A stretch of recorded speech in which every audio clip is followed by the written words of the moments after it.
Je vous présente cette toute récente acquisition de la galerie Yoko. Il s'agit de cette stèle du Gandhara, datée du IIIe siècle environ, et dont l'iconographie est absolument rarissime.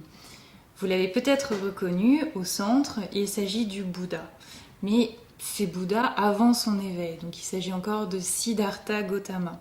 Et comment le reconnaît-on ? Par son Ushnisha, donc c'est sa protubérance crânienne, juste ici, et qui est le symbole de sa sagesse suprême.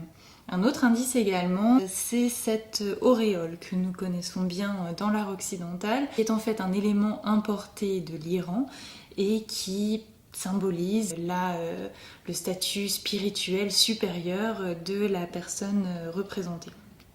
Alors, c'est toute l'originalité de cette sculpture, c'est bien sûr la représentation de ce corps émacié, c'est-à-dire soumis à une ascèse extrême du Bouddha.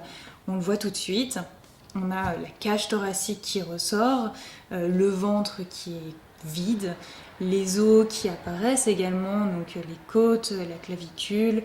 On va avoir au niveau du visage les joues creuses, la peau tirée, les muscles qui apparaissent sous la peau. Et cette représentation, donc cette ascèse extrême, elle correspond à un épisode très précis dans la vie du Bouddha historique, qui est relaté par les textes bouddhiques. On est en fait donc avec le prince Siddhartha Gautama dans son palais, enfermé, mais à l'issue de 4 sorties absolument exceptionnelles, il prend conscience de l'impermanence des choses, que tous les désirs sont finalement source de frustration. Et il va décider de briser cette loi de l'impermanence, de se détacher des désirs. Et à partir de là, il prend la décision de renoncer à son statut princier. Il quitte le palais, se sépare également de ses richesses et s'engage dans une quête spirituelle. Alors il va tout d'abord commencer par suivre l'enseignement d'un certain nombre de religieux qui sont finalement tous un échec.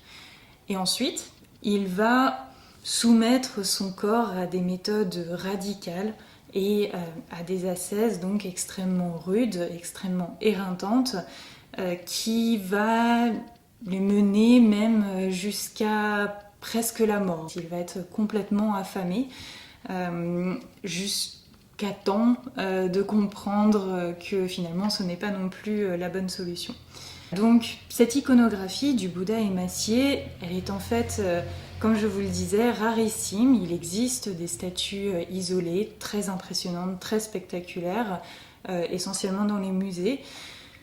Mais c'est peut-être encore plus rare en fait de trouver la représentation d'un Bouddha émacié sur ce type de stèle, donc historiée, c'est-à-dire qui raconte un épisode de la vie du Bouddha historique ou alors de ses vies antérieures, les Jataka. Et en plus donc de cette iconographie rarissime, on a bien sûr donc un modèle tout à fait représentatif de l'art du Gandhara, c'est-à-dire cet art qui mélange les influences gréco-romaines et indiennes, donc au service du bouddhisme. Alors, pour les influences indiennes, on les a par exemple avec les personnages qui accompagnent le Bouddha, qui sont donc des dévots ou des adorants et qui lui apportent des offrandes. On voit très bien un bouquet de fleurs ici également. Et donc ces personnages, ils sont vêtus à l'indienne, c'est-à-dire le torse nu et avec ces longues étoffes comme des écharpes qui viennent parer le torse. Également ces coiffures, ces coiffes très comme des turbans en fait, très sophistiqués. Typiquement indien.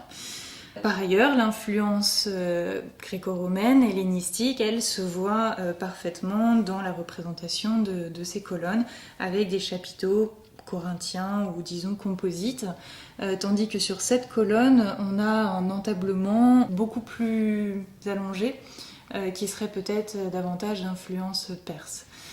Voilà, donc une œuvre représentative du Gandhara, avec une iconographie exceptionnellement rare. Donc il faut bien souligner le caractère très intéressant de cette stèle.